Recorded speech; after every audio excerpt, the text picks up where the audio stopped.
This is Maha Ismail, Director of Management Program at the School of Business. Thank you for joining our Leadership Through Crisis discussion, which is one of our Business Reconfigured series of webinars. You can see the full list of the upcoming webinars on the School of Business Executive Education website. We will share the link in the chat. Before we begin, a couple of tips to maintain a smooth streamlining connection. Please keep the voice muted and the camera turned off. We have 3 stops to receive your questions. Please write it in the chat box and we will do our best to address them all. The webinar is scheduled to be concluded at 3. Now I would like to introduce our speaker, Dr. Ghada Howaidy. She is Associate Dean for Executive Education and External Relations at the AUC School of Business. Thank you very much, Maha. Welcome to everyone, and thank you all very much for making the time to join us today. I'd like to start by saying that the session will be recorded, and the recording and the slides will be made available later for anyone who would like to use them. So this is a difficult time for everyone. And what we are trying to do today is to go through a process, hopefully that will help us to make sense of what is happening around us. Please, as Maha said, continue writing your comments and questions on the chat. Maha will be monitoring this, and I will stop in intervals during the presentation to get your input and hopefully respond to the questions and comments. And before I start, I want to thank the AUC Executive Education team, May, Maha, and Yasmin. This is the first time I conduct a webinar, so they've taken me through the steps. So if any mistakes happen today, this is my lack of learning, not any shortcoming on their part. So thank you again, May, Maha, and Yasmin. I'm going to be talking for about 20-25 minutes total, but I will stop, as I said, in intervals to accommodate the questions.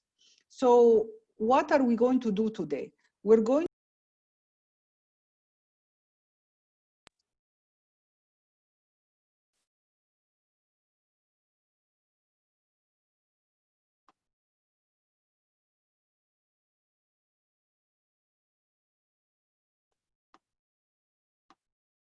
Okay, this is what the webinar will cover. We're going to be checking what kind of problem is COVID-19 to your own organization. And what does decision-making in uncertain times look like? And during this process of decision-making and uncertainty, what kind of leadership is fit for purpose? So these are the 3 areas that we're going to be looking at in this webinar. If we look at the global outlook, currently, the global economy is expected to go into a recession, and it may recover in 2021. This is what most economic experts agree on. So this is something that we know is coming. The Egyptian government's projections for growth have been decreased from 6% to 4.5% in 2020-21. And the IMF is projecting even less growth at 2.8%. So this is what the global outlook looks like, and this is what Egypt's economy is expected to look like. A company called Decode, that is an economic and financial consulting firm, has developed this slide that looks at the sectors that are projected to win or lose from the current crisis. So, for example, we know that tourism and leisure and aviation are big losers in the current crisis, while medical supplies and services and food processing and so on are big winners. So this is something to look at so that you can consider what is happening in your particular sector during this crisis. And throughout this presentation, I have curated content from different sources. There will be a slide at the very end that has the links to all these sources so that you can consult with it if you would like to see any additional details. So we would like to think about sense making at 3 levels. At the system level, we're looking at what is happening in the sector that your business is in. We're looking at what is happening at a national level and at a global level. At an organizational level, you need to be thinking about how does the crisis affect my own business. At a personal level, you also need to be thinking about who I want to be during the crisis and who I want to be after the crisis. These are questions that I would like you to keep in mind as we go through the conversation today, so that you can develop your own chart of sense making for your particular context. So we will start with what kind of problem is COVID-19 to your organization. And I want to stop at this slide for a while. It includes a lot of information, and I'd like us to go through it together. This is a slide from an article by Keith Grint called Wicked Problems and Clumsy Solutions. And it presents a typology of problems, power, and authority. So if we look at one axis is looking at the level of uncertainty about a problem, and one axis is looking at the requirement for collaboration to solve the problem. So if we have a critical problem, which is a survival issue, we would probably need a command style of authority that provides an answer. And we may need to use physical coercion, hard power, something like imposing a curfew. If the problem is tame, and by tame, we mean that the problem may be complicated, but it still has standard operating procedure. For example, if I talk about heart surgery, this could be a very, very complicated, but it has standard operating procedures. So it could be a tame problem. A tame problem requires a management process that uses tested and proven processes that have been used before when dealing with a similar kind of problem. So it's a rational type of power that is used. This is the kind of power, for example, that we use when we describe why people turn up to work every day. If the problem is wicked, this means that it is complex, it is very contextualized, it is new, it is not something we've seen before. And when we say contextualized, it means that there are very specific elements that need to be taken into account related to the context of the problem. It requires a collective response. It may not actually be resolved. And it may be something that we have to learn to live with and adapt to. And it will need time and inquiry in order to resolve. So this type of wicked problem requires the kind of leadership that asks questions. And it requires what we call normative power, soft power, which is based on shared values. It also requires a high degree of collaboration. So if we look at this chart and see the link between how we define the problem and the kind of leadership that we show, it gets us to think about the importance of framing. If you frame a wicked problem as a critical problem that requires a command response, you may be acting very decisively, but you may be acting very wrong. This may not be what is required in this particular situation. The same problem can switch from being critical to tame to wicked over time. But what we are trying to highlight here is the importance for the leader to be able to identify the nature of the problem at a given moment and use the appropriate leadership approach. So this is the whole point of this particular slide. Now, leadership is the most difficult.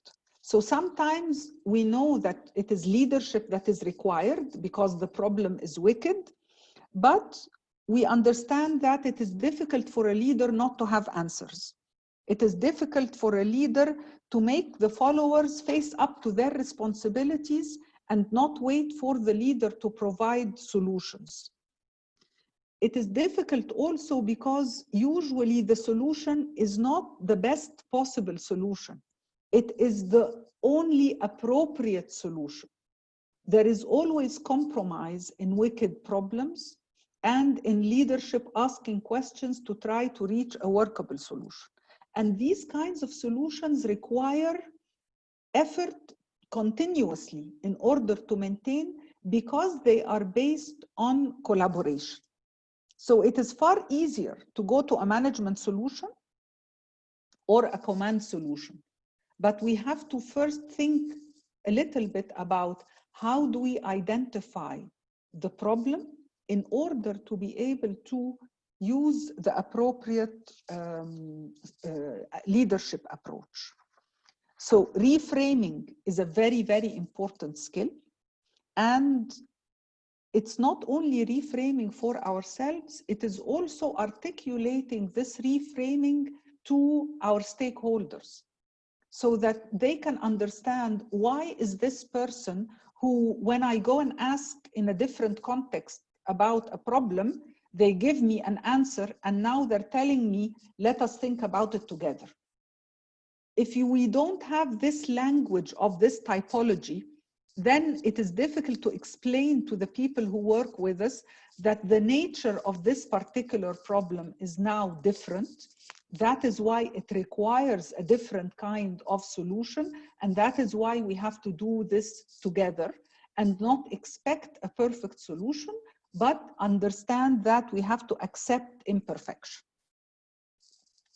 So this is the first point in the first section of this talk that I wanted to share with you. Now I would like to ask May to open a poll, and I would like to ask you and invite you all to answer the poll and think about your own organization and see if you can now reframe the problem of COVID-19 to your organization as critical, as tame, or as wicked, or you don't know. And we're seeing the results appear in front of us. So there are about 300 people on the webinar now. So we'll give it another, May, let us give it another minute, please, so that we get more answers. Sure.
Okay, so most of you, 44% see the current problem as critical, which means that it is a survival issue, which means that you think that the appropriate response of your leadership in this context is a command style that provides the answers.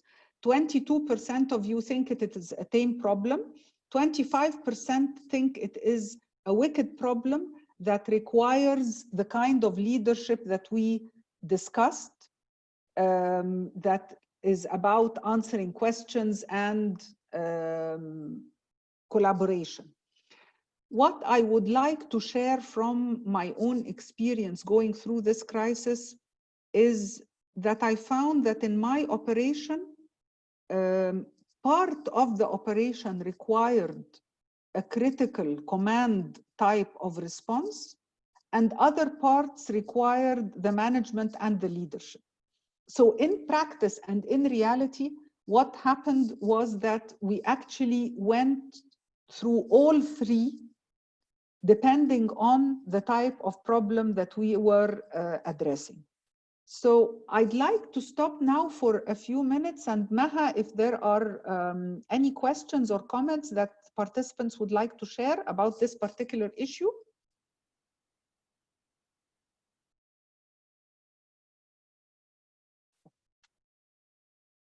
Maha Ismail.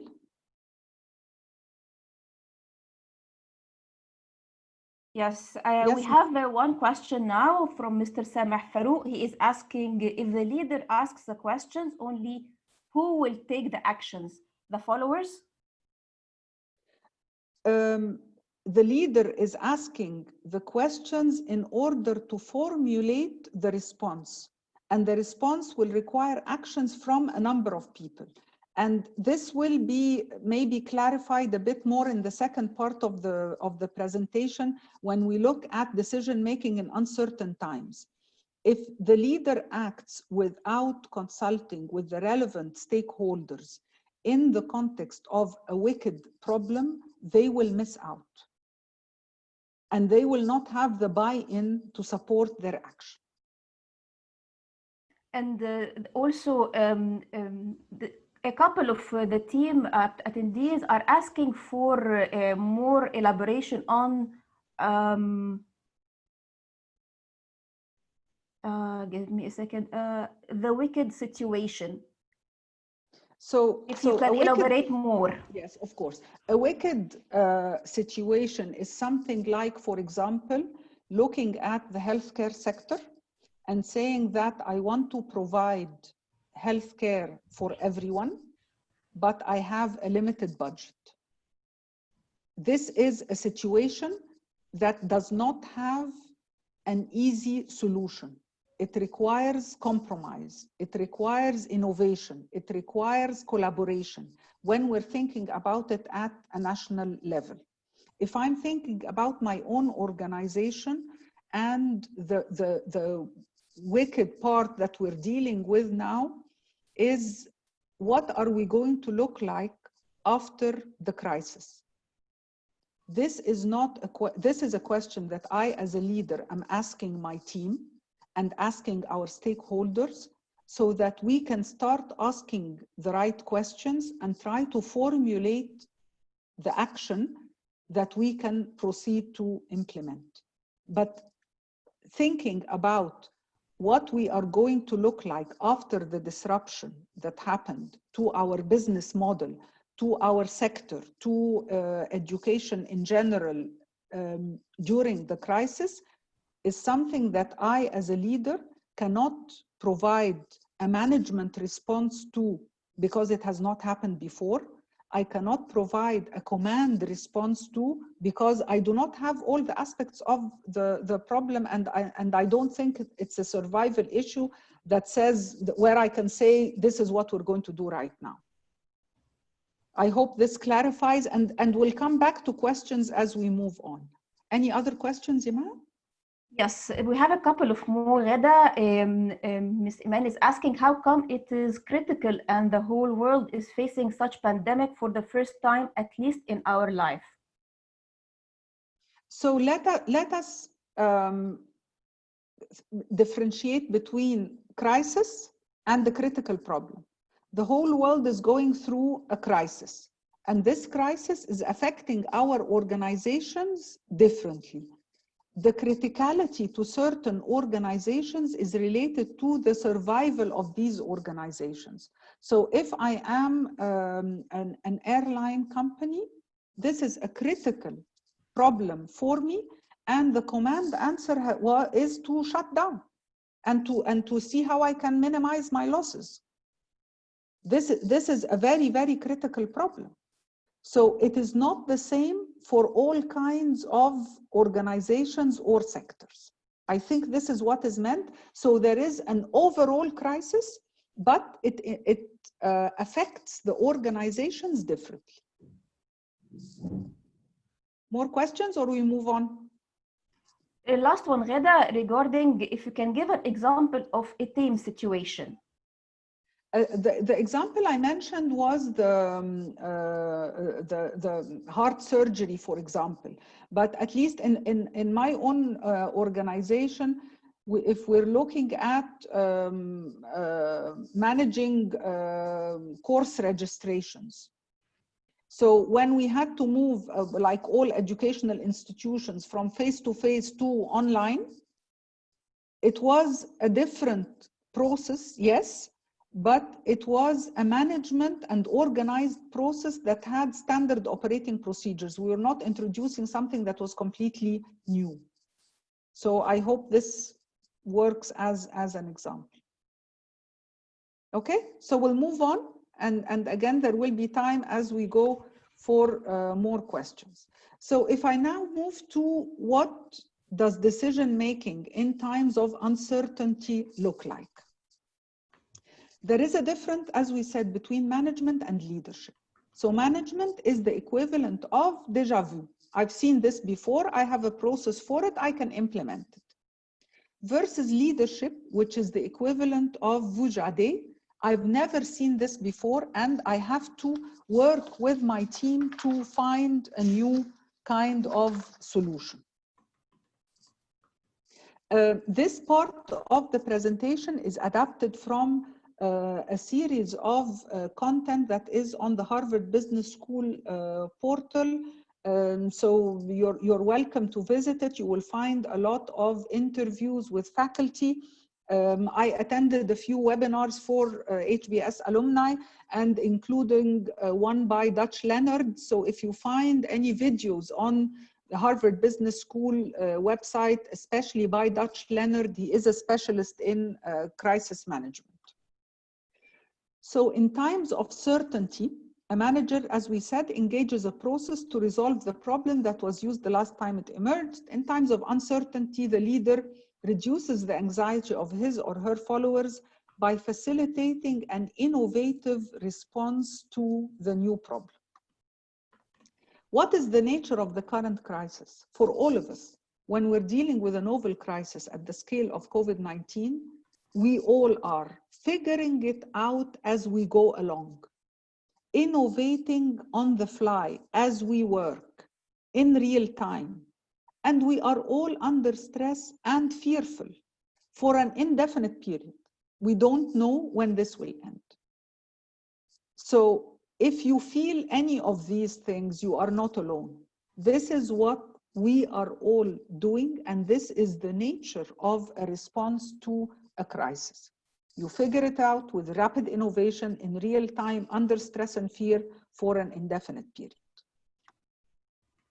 So the recommended actions, or some of the suggested actions, are related to the team structure, the people, the process, and communication. And we will talk about each one of these in turn. And hopefully at the end of this section, I would like to get your comments on which of these actions are you actually using, whether or not you have them in a structured way, but this might give you ideas about things that you are already using. So it's a reassurance that you're doing what is recommended as best practice, or that you know that what you're doing is done by others.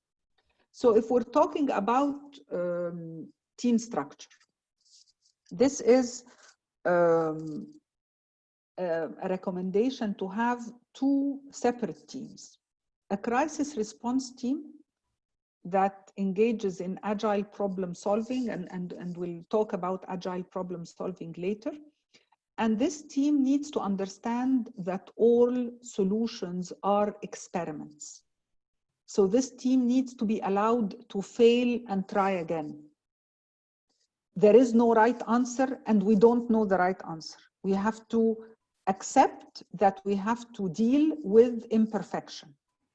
This team has to have a communication person attached to it who is communicating constantly about this is what we're doing, this is what we're learning, and this is how we're moving on. Another team is a future outlook team. This team needs to address what we will look like at the other end of this crisis. And this team needs somebody who is documenting the learning. And actually, this is something that we have done in practice in our operation. We put together a crisis response team and we put together a separate future outlook team. And once we agreed that this is what they are going to do, we had to, I as a leader had to step back and let them do their work so that I don't interfere. This slide is again from the presentation of Professor Dutch Leonard at Harvard Business School, and this is how he describes agile problem solving. So we start by establishing our goals, priorities, and values, which is our moral reasoning. Then we understand the situation descriptively with facts. We develop options creatively. We analyze and try to predict the outcome of each option. We choose a course of action, we execute and implement, and then we go back to revisit the understanding of the situation and keep going again and again. This is the iterative, agile problem-solving process.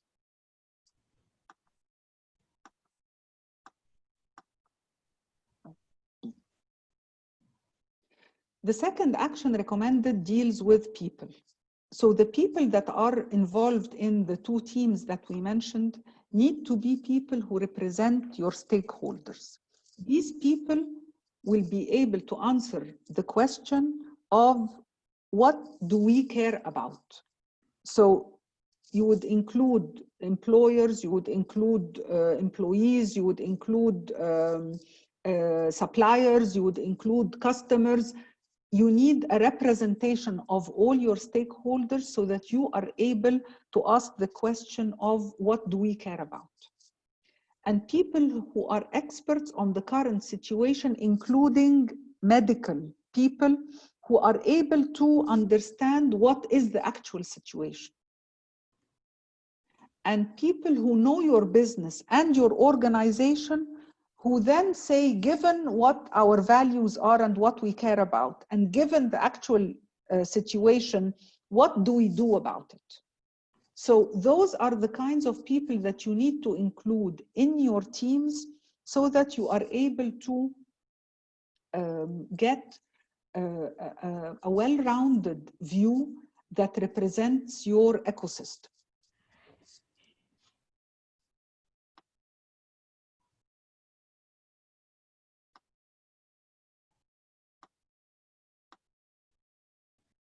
Okay.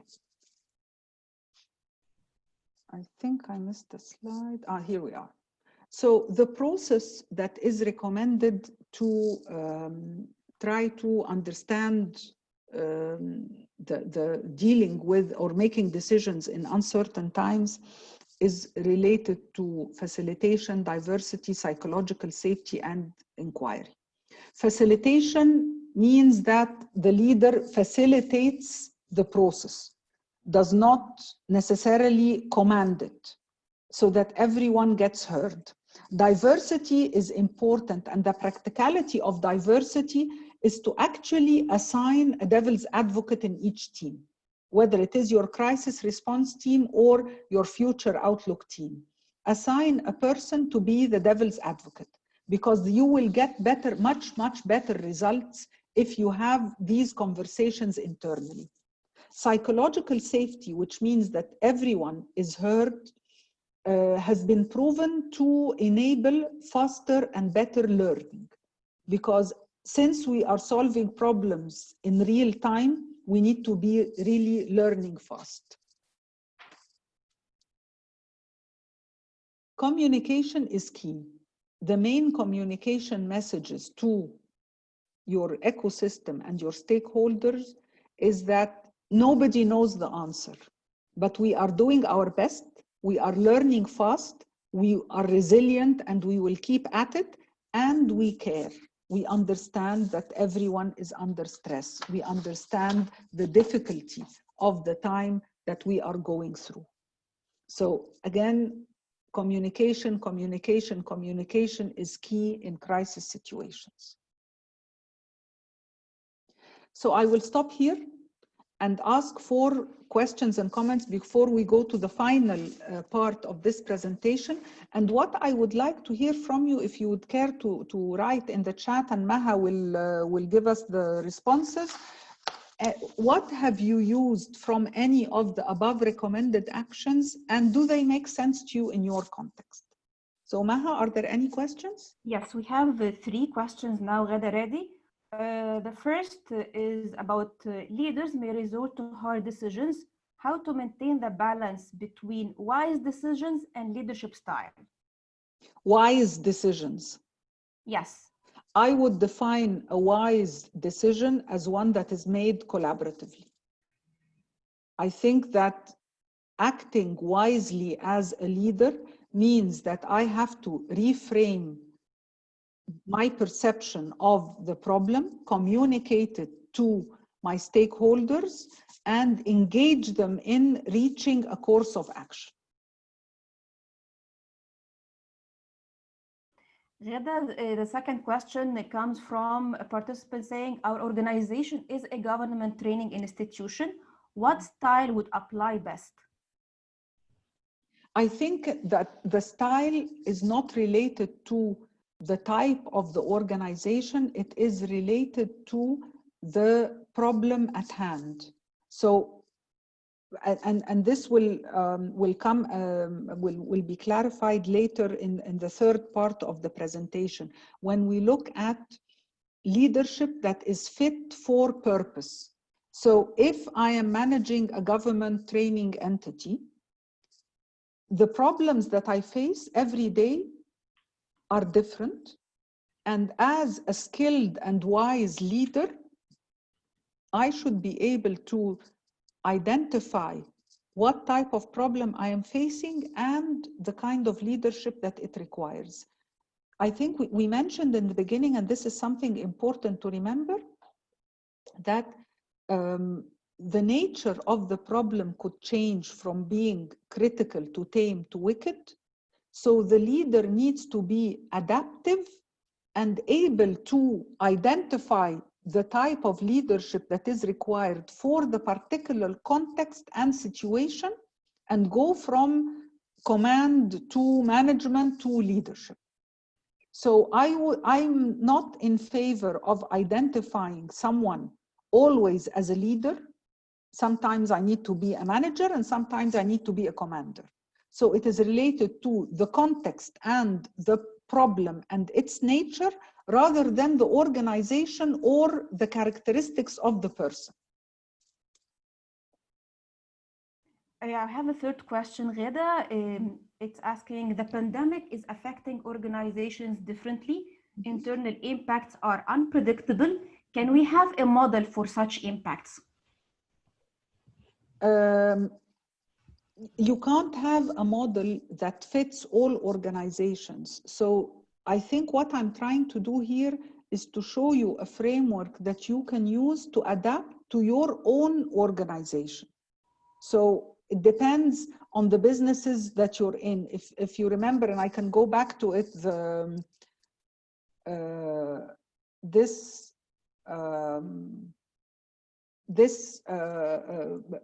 infograph shows in different types of sectors who's winning and who's losing. Does this mean that all organizations, for example, in the medical and supply services sector, which is supposed to be a winner, are winning? Not necessarily, because this depends on the organization itself and its internal abilities and capabilities. So it is very difficult, I think, to have a model that applies to all organizations. But yeah, think about this type of process. Think in terms of process. Does this as agile process make sense to you? I think this is something that I would be comfortable to claim that it can work in all types of organizations as a process. So this is as close as I can get to recommending a model. We have one more question, Ghada. Yes. How to make the stakeholders feel safe towards my company in running the business as before crisis? This is a very, very important question, and we will come to this as one of the takeaways that I want you to get from this webinar. And that's why I had in the beginning the question of who do I want to be after the crisis? There will be a lot of loss of trust because of the major disruptions that happened in supply chains all over the world. So what do I need to do to preserve my ecosystem and my credibility with my ecosystem so that they know that we will come out of this able to do business with them again? This comes to the issue of the communication that we talked about. So when I'm communicating, I tell my stakeholders, nobody knows the answer. We have to live with imperfection during this crisis, but we are doing our best, we are learning fast, we are resilient, we will keep at it, and we care about you. So this would be my recommendation. Do you have time for one more question, Ghada, or would like to proceed? Yes, of course. No, of course. We have one. Do you recommend the team structure to be an ad hoc basis? It has to be. In a crisis like this, there is more,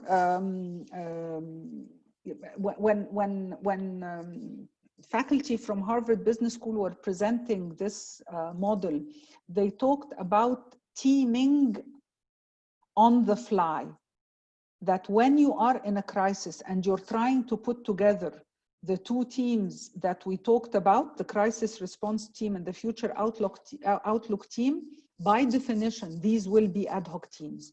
So these will be people who may not have worked together before, and they will have to learn to work together to find solutions to the current issues as in the crisis response team and for what we're going to look like in the future. So they will most probably be ad hoc teams. Few organizations have in place an existing team like this, whether it's crisis response or future outlook, that already know how to work together. Okay, we have another question, Ghada. Yes. How to deal with external organizations that are affecting my own organization? Should we require perfect fit, or can we live with variances or in some situations, hindrances? Well, the nature of the COVID-19 itself is an external threat. So I'm not sure I understand the question clearly, but maybe, Maha, معلش, I don't think I understand the question. How do we deal with external organizations, meaning who are our stakeholders? Affecting our organization. Basically, if we're partnering with other organizations and so on, they are being impacted as well. How do we work with them in the current situation? So let me, the closest I can think of is that, again, this is part of preserving the ecosystem of your business. So this is part of trying to look at the trust issues.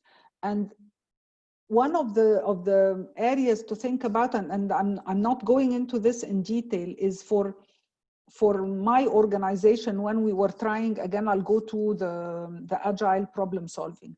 When we were trying to understand the situation in my organization, this included, for example, our commitments to clients and the commitments of suppliers to us.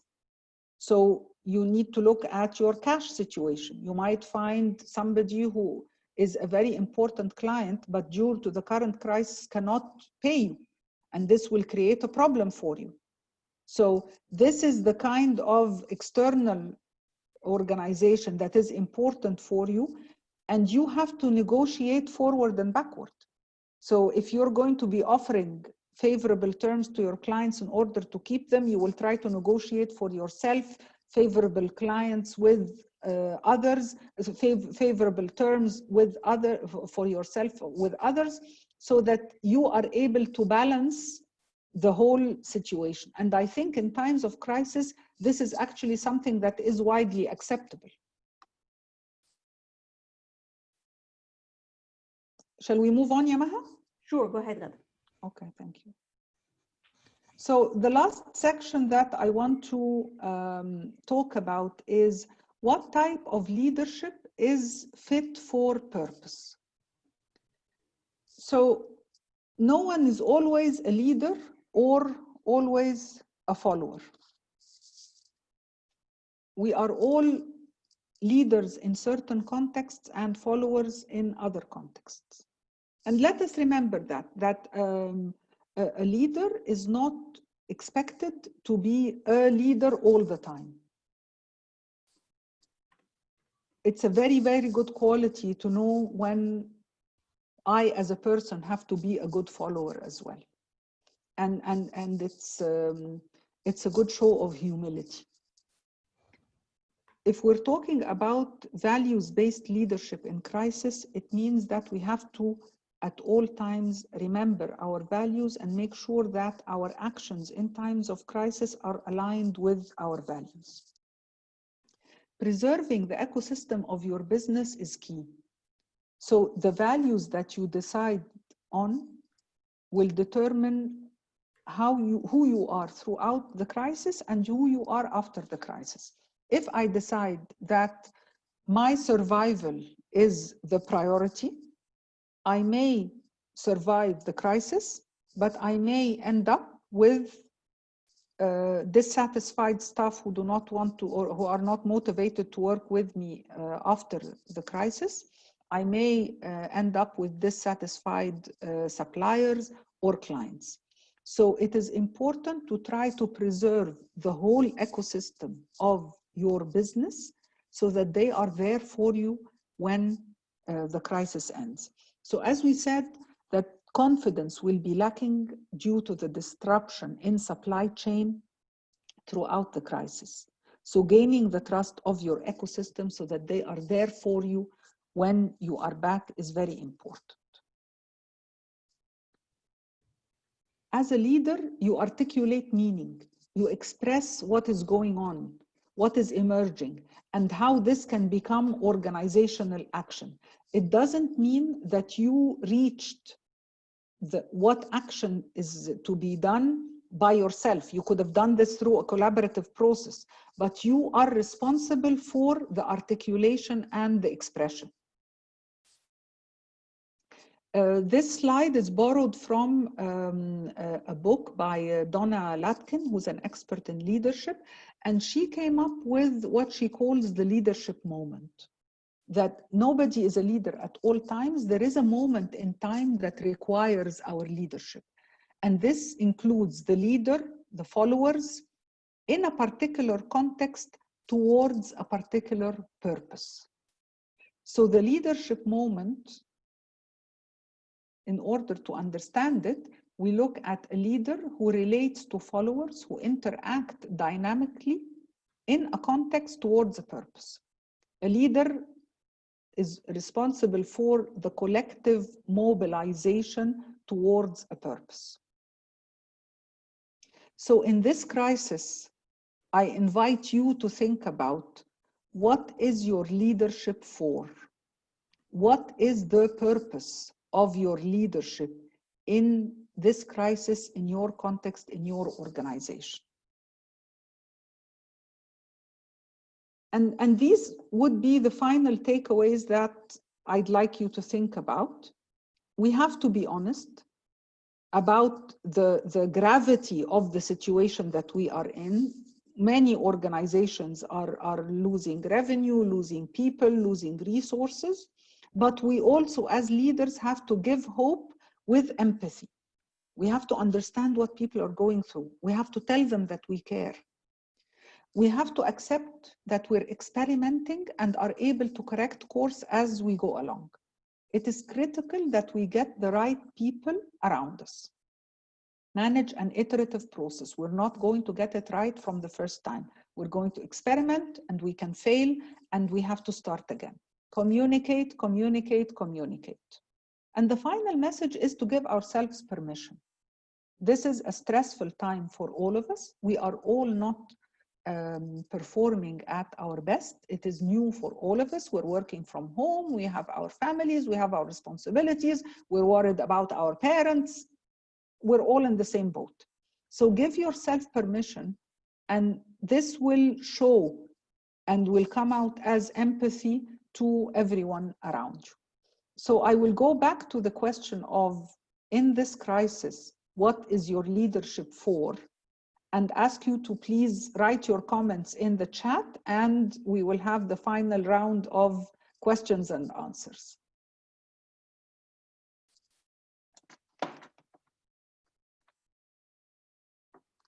So Maha, is there, do you have questions now?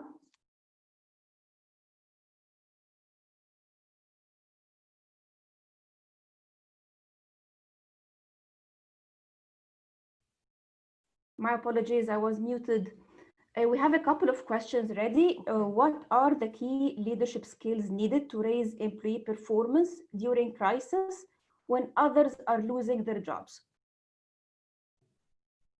Yes. I would go back to the very first one. Be honest, give hope with empathy. If I would first start with the people who are losing their jobs. One of the lessons I learned from a friend who is a global human resources practitioner. She went through a lot of experiences of organizations that were downsizing. So if this is a management decision that has to be made, it has to be made. But you can do it with empathy. And one of the ways of doing this with empathy is to give every person the time that they deserve in order to work with them about what their options are. If you are able to provide training, if you are able to provide referrals, if they are workers or laborers at a lower level and you can connect them to an NGO that can provide them with support. So make the effort to try to show your empathy. And if you do that, then the employees that remain will understand that you have acted in a very responsible manner.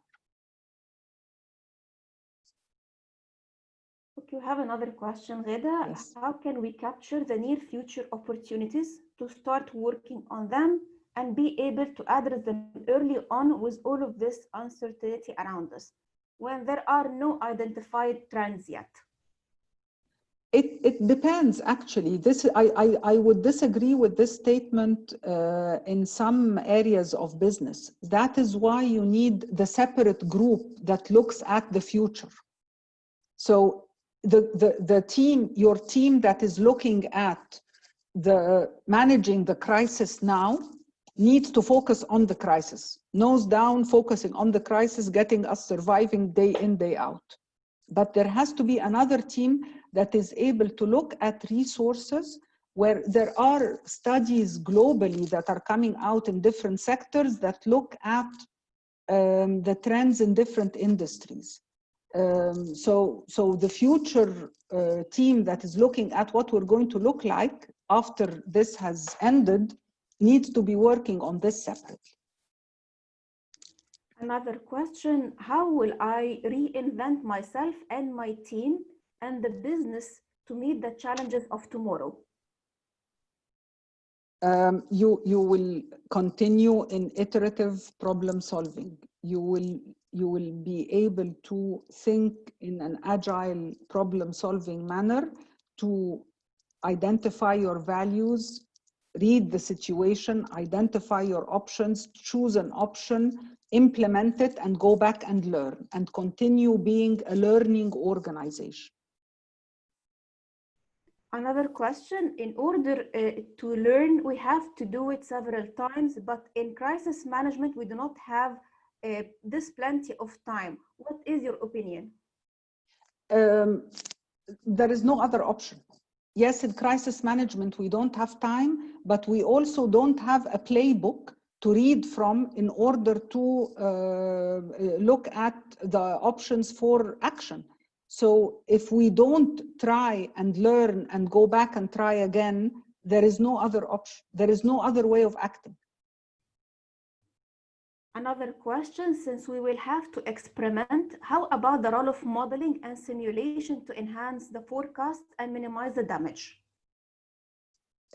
Modeling works, and of course it works in certain businesses, and financial modeling is very important. Business modeling is very important. Yes, use modeling, of course. Another question, one of the critical challenges is working remotely and at the same time stay connected as a team. How this balance could be achieved? I'll tell you what we're doing. We are having meetings with our teams at different levels of the organization regularly. So I manage a group of people who are about 60, and there are some of them that I don't get to meet regularly. So I joined a meeting with some of the junior staff, and they were talking about their experience of working remotely. And I keep telling everyone this story, that one of them was a very junior staff member, just mentioned that how proud he is of the work he's doing. And they laughed and talked about how there was fighting between them. They had to find new ways of working and agreeing, and they were again responding in real time to issues, but they were able to bond and it worked. So I think it's, again, these takeaways: be honest, give hope with empathy, communicate, allow people to express how they're feeling and to express their stress. Give yourself permission and give them permission. We're all trying this together. There is no right answer. Actually, I would like to hear from you if any of you have used already any of the recommendations that are being made.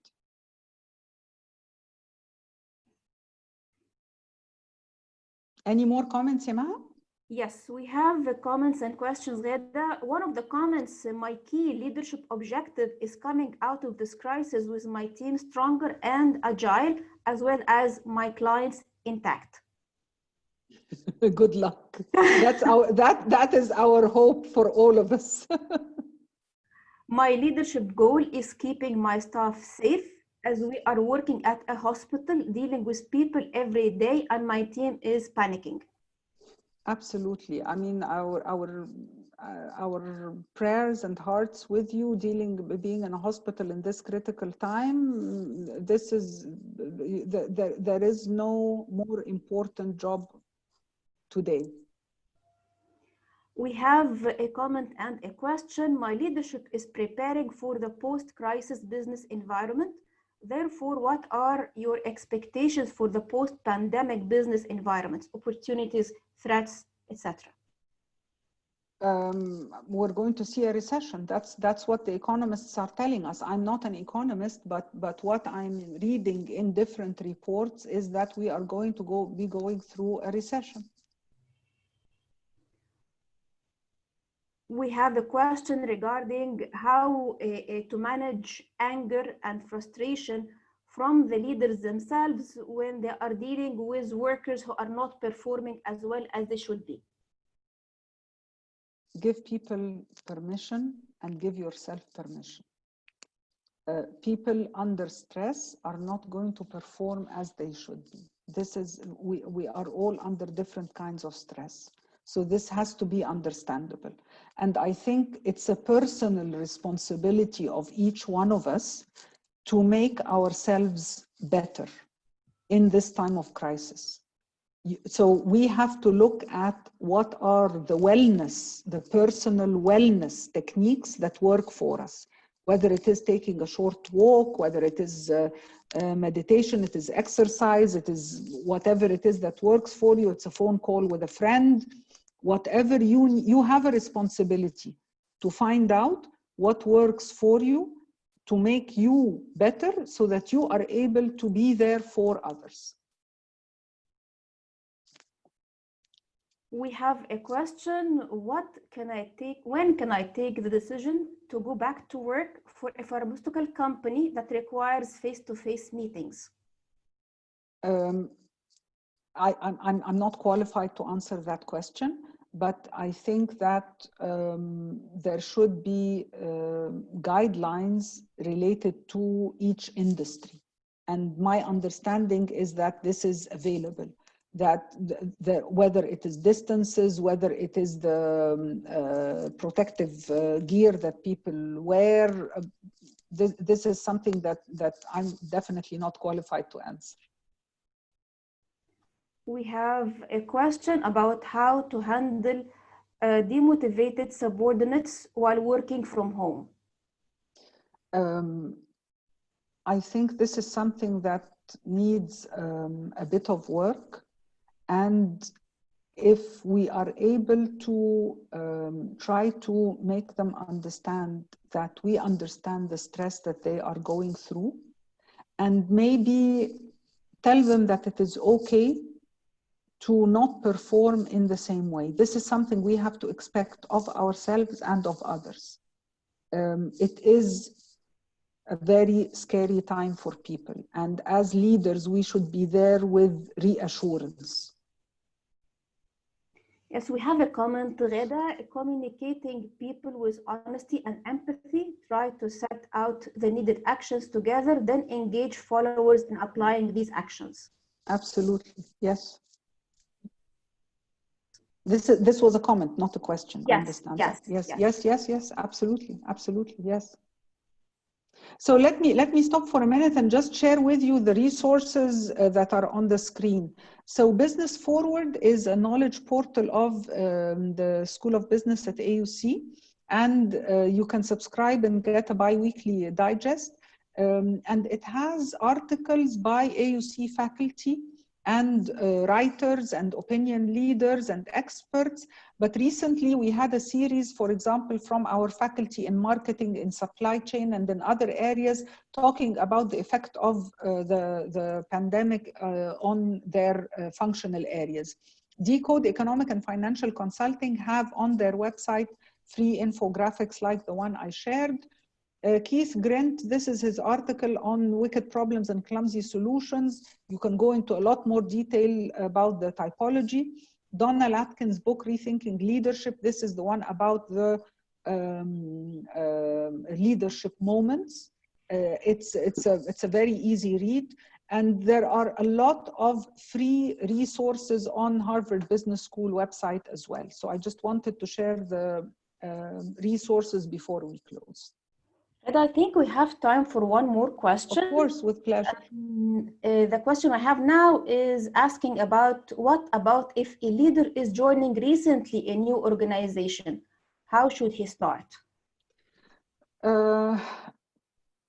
Depending on the size of the organization, what I would recommend for someone who just joined during or before the pandemic, try to have as many one-on-one meetings with staff as you can, online, of course, given the current circumstances, so that you are able to connect and build trust.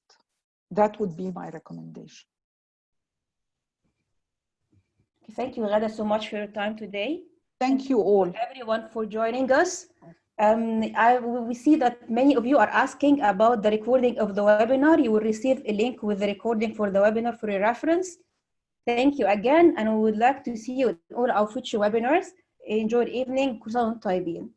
We'll be now closing the session.